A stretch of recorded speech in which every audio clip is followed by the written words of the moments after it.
Thank you so much for listening to the Jesus Family Podcast, where we want to help you follow Jesus and find family. We are in a teaching series called You Are What You Think: How the Enemy Attacks You, How to Fight Back, and How to Know That You're Winning.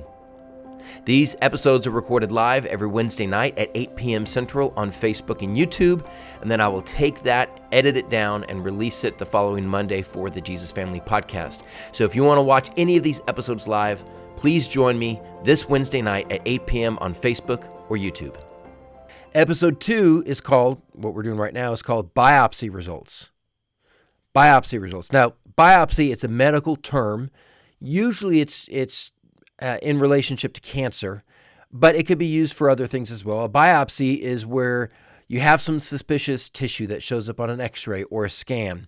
And so the doctor wants you to come in for a biopsy, which is a surgery where they kind of cut you open and they cut out a sample of that tissue and they run tests on it. So it's invasive, it's a little bit nerve-wracking, and the whole idea is to figure out, okay, is this questionable tissue, is it the sign of something benign or is it the sign of something malignant? Is it just, oh, you've got a little swelling, it's not that big of a deal, or, okay, I think we just discovered cancer in you, we need to attack this. So it's trying to find the source behind the problem. So in episode 1, Mad at Hell, we figured out that there's a problem. And now I'm going to try to point to the source behind that problem. Now, it's going to be one that you're going to, if you're a Christian or if you're used to Bible study, it's going to be one that you're going to connect the dots pretty quickly. It's Satan. But we need to sit with that for a little bit. We need to feel the weight of that. And that's what I want this episode to be. So we know that the world is bad. So now we need to try a diagnose it. And I don't want to diagnose it the wrong way because we can get stuck on, oh, well, it's just the economy, or it's just politics, or it's just, so-and-so is making me mad, or it's just my boss, or it's just my living situation. And if we have the wrong diagnosis, we can actually make things worse. So episode 2 is me trying to give you my diagnosis of the biopsy that I've been conducting on the world for, years and years and years now.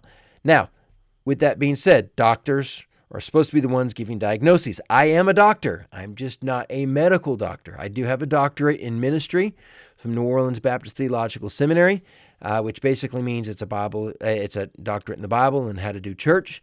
And so does that make me completely qualified? Maybe. I don't know. I mean, I could tell you that just because you're a doctor doesn't necessarily mean that you know everything. It means I know more, but if I know more of the wrong thing, it just means I can be more convinced about the wrong thing. Doctors can have biases. Doctors can make mistakes. So just because someone says they're a doctor, that doesn't mean they know everything about everything. And that doesn't mean that they're always right. And you can trust me on that because I'm a doctor. So what I want to try and do is make a case. I want to try to build a case, and instead of just telling you, here's what you need to believe, I want to try to take you along a journey of why I came and how I came to believe what I believe about the Bible, about spiritual warfare, and about how to fight back and overcome. So that's why this is going to be stretched out, because it's a case that you got to build slowly. If this was a Netflix series, this would be labeled as a slow burn. We're not going to jump to the action scenes. So you got to be patient, and hopefully I'll make it entertaining and informative enough along the way that you'll stick with me. But here's my diagnosis. It comes from Ephesians chapter 6, verse 12. Let me put it up. Finally, this is the heart of the passage we're going to be looking at, Ephesians 6, 10 to 18. Let me just look at a couple verses. Finally, be strong in the Lord and in his mighty power. We're going to dive into the book of Ephesians as a whole in a couple of episodes. But this is a famous passage if you've ever done any sort of Bible study on spiritual warfare. Put on the full armor of God so that you can take your stand against the devil's schemes. And here's what I've highlighted. For our struggle, this is my diagnosis, this is the biopsy result. Our struggle is not against flesh and blood. When you think flesh and blood, think of it's not against my parents, it's not against my neighbor, it's not against that politician, it's not against a worldview, even though that's getting closer. It's not just about the economy. It's not just about, my sports team losing or me not winning the lottery or me being sick. It is against something more than flesh and blood, something more than we can see or taste or feel or touch. It is against the rulers, against the authorities, against the powers of this dark world, and against the spiritual forces of evil in the heavenly realms. So that's the diagnosis. And it doesn't come from me. It comes from the Apostle Paul, something he wrote 2,000 years ago. So we do 3 sections in each of these Bible studies that I do on Wednesday nights. What should you know? Why should you care? And how should you live? So, what should you know? Well, here's how I try to summarize this. There is a person behind the problems. There's a person behind the problems. It's the devil or Satan or Lucifer. He is called and described several different ways. Some of it is just descriptions. Some of it is titles. Some of it is just, an adjective describing who he is, and the deceiver, the father of lies. There's so many different words for him. But the one thing I want you to kind of hone in on is that there is a person behind the problem. That's what Paul's alluding to when he says it's against the rulers, against the authorities, against the powers of this dark world, against the spiritual forces of evil in the heavenly realms. Now, a couple of chapters earlier, he actually gets a lot more specific with it. In Ephesians chapter 2, he says, as for you, you were dead in your transgressions and sins in which you used to live when you followed the ways of this world and of the ruler of the kingdom of the air. That's the devil, the spirit who is now at work in those who are disobedient. So he is very specific about that. And this person, the devil, goes all the way back to the beginning. He is first introduced in the pages of Scripture in Genesis chapter 3, when, let me take that off. Okay. Genesis chapter 3, now the serpent was more crafty than any of the wild animals the Lord God had made. He said to the woman, did God really say you must not eat from any tree in the garden? And so the fall of Adam and Eve comes because of the deception of the serpent, who is the devil. So he has been around from the very beginning, and he has been deceiving and destroying the world from the very beginning. And so we see him with, Paul is referring to him, we see him with Adam and Eve. Did Jesus ever interact with the devil? Yes, Jesus interacted with the devil. And actually, Jesus interacted with the devil at the very beginning, right at the beginning of his ministry. And at once, this is verse 12 of Mark chapter 1, the very beginning of Mark's gospel. What happened in verse 11 is he got baptized. So Jesus was baptized, the Holy Spirit came on him, and then at once the Spirit sent him into the wilderness, and he was in the wilderness 40 days being tempted by Satan. He was with the wild animals, and angels attended him. That is another story for another time. The point I want to try to make here is that there is a person behind the problems. It's not just a random bad luck. There is a force behind the problems. There is a person behind the problems. Why should you care? All right, well, there's a devil, okay? There's a devil. Why should you care about that? And the reason I go with these 3 sections, what should you know, why should you care, and how should you live, is because I want to try to affect all 3 major areas of you as a person. I want to try to shape the way that you think, by helping you, know truth. I want to try to, affect your heart, prick your heart, and get you to actually care about it. And then I want to give you something to do. How should you live? So we want to affect the head, the heart, and the hands. So what should you know? There is a person behind the problems. Why should you care? Well, the cause makes a difference. Like if you have a problem and there's no diagnosis, or if there's a misdiagnosis, it can cause incredible heartache. A medical version of this, Mark chapter 5.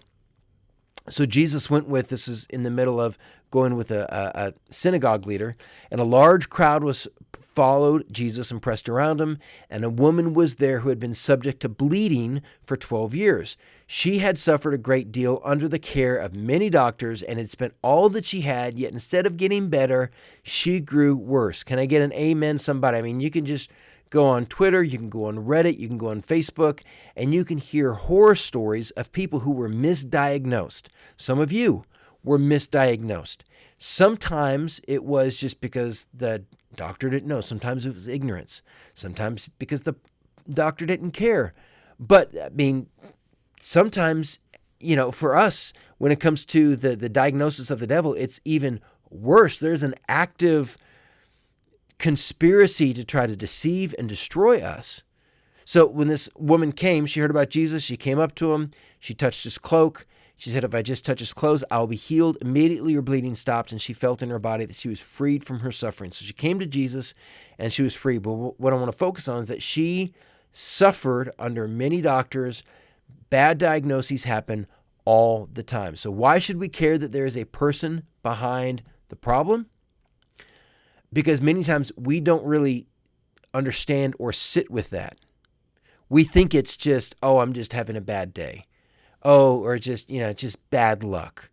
And again, I don't want to take it too far, because then a lot of times we'll just, shift responsibility, and we have to take responsibility for our own actions. But there is an active force trying to shape the way that we think, trying to shape the way that we see truth, and deceiving us, so that when we make those bad actions, of which we have to take responsibility for, we're doing it on bad information. The devil is behind all this, and we need to know it, see it, and name it. So, the opening question I had, if bad things are happening to you, does it make a difference if it's random or if someone is trying to talk to you? I mean, someone's trying to sabotage you. Yes, I think it absolutely makes a difference. Let me give you 2 examples. So, the first one, just recently, middle of summer, massive heat wave. If you follow me on social media, you might have seen, my wife asking for recommendations for AC repair, because our AC went out. I mean, it went out. Of course, it went out on a Friday evening right before the weekend. We called our AC guy. He was awesome. He came out the next morning, but he was like, hey, it's a part. I got to order it. It won't be here till after the weekend. So we called it, and we were thinking, geez, it was a big part. And we're thinking, is this going to be hundreds of dollars or thousands of dollars? Because it was a pretty major part. Our AC guy, Kenny, was awesome. He, got them to replace it under warranty, and, we were hardly charged anything. So anyways, we went through an entire weekend with no AC, in the main part of our house, and it got up to 93 degrees, which is really, really, really hot. Okay. So it was miserable. It was a miserable weekend. But here's how I wrote it off. It's a machine. Machines break. It's bad. It's just one of those things. We live in a fallen world. Technology sometimes break. It's great until it's not. It just happens. Now, that's one thing. Because I think it was random. I don't think it was intentional. But what if I come to find out that it was my neighbor? That it wasn't just accidental. It wasn't just one of those things. Would it change it in my mind if I realized that it was actually my neighbor who sabotaged it because they hated me? They wanted to ruin my life. They wanted to, it cost me thousands of dollars in repairs. Yeah, that would change things. That would change things tremendously. So there is a difference between if it's someone, intentionally targeting you versus if it's random. Let me give you another one. Now, this is going to be a little bit loaded, so let's try not to go crazy on the rabbit hole. But one of the main questions that people have been debating for the last 3 years is the origins of COVID. And was it just bats, and was it a natural thing, or was it out of a lab, in Wuhan? Now, people can go back and forth, and at the end, I'm not sure if we'll 100% know, and I'm not here to give you my theories on it. I'm just talking about, why are we even arguing about it? Why does it matter? I mean, the effects are the same, but I think we would all say it does matter, because if it was just a natural evolution of bats, and it's just one of those things like the Black Plague. And, sometimes it just happens and it just naturally goes from, from animals to humans. Hey, life stinks. Hate that it happened. Too many people died. It wrecked too many lives. It's just one of those things that you just chalk up to, man, it's just a really messed up world out there. That's one thing. If it came out of a lab and if it was bioengineered and it was just bad, lab security and it slipped out and it didn't mean to, but it was designed by humans, that just takes the outrage up to another level. And that's what some of the earlier comments came about. Like, hey, it's the betrayal. And if it was not only designed in the lab, but if it was released intentionally, well, then that's an act of war. I mean, there's so many different levels of intensity when bad things happen, the intention behind it. So the bad stuff that's happening in this world is not just, it's just this world. There is an active, personal, malignant force behind it all. It's not random. It's designed and it's intentional. And there's a force, there's a fallen angel named Lucifer, or the Satan, the accuser, or the devil that's behind all of it. That's the main point of tonight. We just need to sit with that all this stuff that we can legitimately get mad about, there is a force ultimately behind it. We still have to take our responsibility for what we're a part of, but there is a force behind it, and we need to name it. So, it's not random. It's not random. There is a force behind it. So, why should you care? Well, because the devil prefers to work in the shadows. He prefers for you to think that it is just random. It's just one of those things. The world is just out to get you. It's just this general sense of badness or evil that's out there. He prefers to work in the shadows, so don't give him what he wants. The Bible is incredibly clear from Genesis all the way through Revelation. It points the finger at the source behind all of it, and it's sin and the devil. So we need to call it what it is, because until we correctly diagnose the problem, unless we have the right diagnosis from this biopsy, we're never going to be able to attack the problem if we're not attacking it at the source. So what's at stake? So, I mean, if we don't get excited that it's the devil, we don't really think about that, we don't really want to have those bad vibes, well, what we're going to end up doing is we're going to be trying to solve problems without solving it at its source.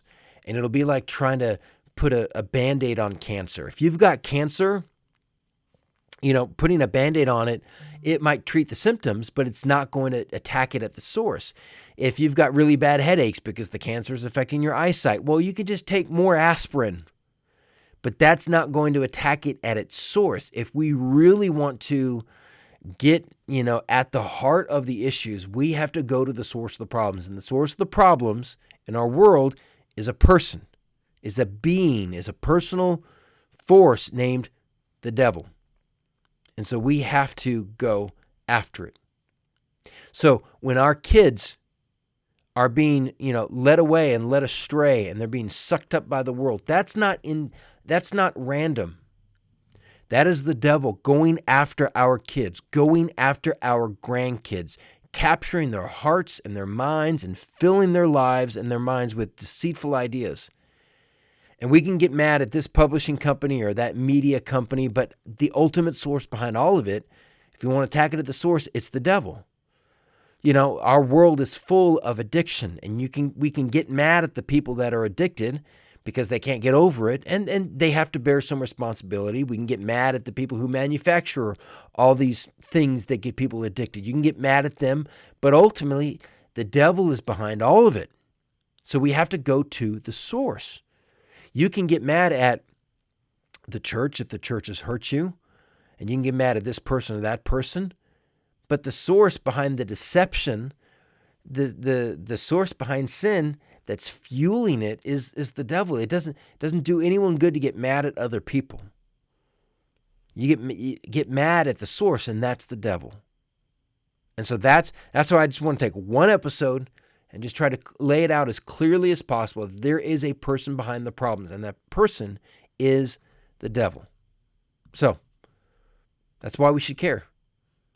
We should care enough not to give the devil what he wants. He wants to operate in the shadows, so just don't let him. Don't let him operate in the shadows. So that was why you should care. Let's finish with, how should you live? Jesus exposed the devil's playbook so that we can fight back and we can overcome. Jesus exposed the devil's playbook. That's my grand theory about Jesus in the temptation experience in the wilderness. Luke chapter 4, Matthew chapter 4. Jesus went into the wilderness to do battle against the devil. Matthew and Luke are not autobiographies. Jesus never wrote an autobiography. There were no GoPro cameras in the desert to capture what happened between the devil and Jesus. So for that story to get out, either the devil or Jesus had to tell the disciples. It had to get to the disciples, to get to Mark, to get to Luke, or Matthew and Luke. Someone had to tell them, either Jesus or the devil. And I don't think the devil wanted to go around bragging about the time he got whooped by Jesus in the wilderness, which means Jesus was the one who told his disciples something that happened before he met them. Why would he do that? I think it was to expose the devil's playbook. Here's how the devil came after me. Here's the 3 temptations, using the world, the flesh, and the devil. And here's how I overcame it. Because he wanted to teach the disciples how to not just resist the devil, but overcome the devil. If you look in the book of Revelation, when Jesus writes the letters to the 7 churches in Revelation chapter 2 and Revelation chapter 3, he finishes each of the 7 letters in the same way. He says, to him who overcomes, to him who overcomes. There is this expectation that when we fight the devil, we are to overcome the devil. And that's why we want to not just look how the devil attacks, that's part 1, but you look down there at the bottom, how to fight back and how to know that you're winning. So that's why this whole series, it's a long series, Lord willing, we'll get through all of it, but I want to try to teach you from Ephesians 6 how to fight back, how to know that you're winning, and how the devil attacks you. Now, Jesus exposed the devil's playbook so that we can fight back and that we can overcome. So what does that mean for us? Like, how do we put that into words? Well, let me give you a word picture. And if you're a Star Wars buff, you'll get this. And I think it was Mark who I put a question like this last week, and he automatically said it. And it's this. I have the high ground. Come on. If you're a Star Wars guy at all or a Star Wars girl at all, you know this. How does the line go? It's over, Anakin. I have the high ground. It's the big, battle in episode 3 between Anakin and Obi-Wan Kenobi. We need to fight, and not just fight. We need to fight, and we need to overcome, and we need to fight not like we're losing, not like we're coming from behind, not like the devil has the upper hand. We need to fight like we have the high ground. Where do I get that? I want to. That's one of the hopes and the thrust behind the series is to give you the confidence and the tools to fight from a position of victory, to fight from the high ground. I get that from Ephesians chapter 6, and I highlighted it for you. Look at how Paul uses the word stand. Be strong in the Lord and his mighty power. Put on the full armor of God so that you can take your stand against the devil's schemes. Go down to verse 13. Put on the full armor of God so that when the day of evil comes, you may be able to stand your ground. And after you've done everything, to stand, and then stand firm then with the belt of truth buckled around your waist, and then all the pieces of the armor that we're going to get into. But he's not telling us to, take back the high ground from the enemy. He's saying, no. We have the high ground. The devil has already been defeated by Jesus on the cross. And that same Spirit that rose Jesus from the dead is now living in us. The Spirit of Jesus, the Holy Spirit, is now living in us. So through the Spirit, We have the high ground. We're not trying to take, enemy ground back from the enemy. The enemy's trying to take ground back from us.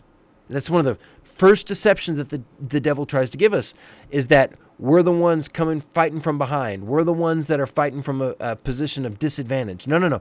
It's the devil that's fighting to try to knock us off our perch. We're like the king of the mountain. He's trying to knock us down.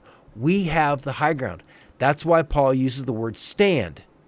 All we have to do is protect the ground, protect the families, protect those that we love, because we have the high ground. And what Ephesians 6 does, and what the armor of God does, and why it's defensive in nature, is because we're called to defend what Jesus has already won for us.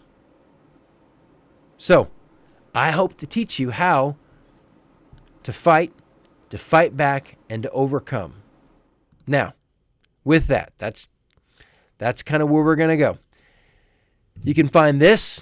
You can find a lot of other resources on the website that I keep up. I don't update it all the time, but I'm going to try to put all these on there. www.thejesus.thefamily. And I hope that you know that there is a person behind the problems, and that the enemy loves to operate in the shadows, so don't give him what he wants. And that Jesus exposed the devil's playbook so that we can fight back and overcome, because we have the high ground. That's what we covered this week. Let me tease you a little bit for next week. Next week, we're going to go with decoding enigma. Decoding enigma. That's a historical reference to World War II. Enigma was the secret code that the Nazis used to communicate with each other. They would communicate with all their forces when they were fighting the Allies with Enigma. The Enigma code was a secret code that they had. Now, they were transmitting it over the radio waves, so we could intercept those codes. We just couldn't decode it. We just couldn't break it. Once we figured out how to break it, we started reading the Nazis' mail, and that was a huge reason why we ended up winning World War II. So, if episode 1 is saying, hey, we got a problem, and if episode 2 is saying, hey, there's a person behind the problem and it's the devil, well, then we're going to spend episode 3 getting incredibly clear about just how the devil attacks. How does the devil attack? Because it's not in the way that most of us think.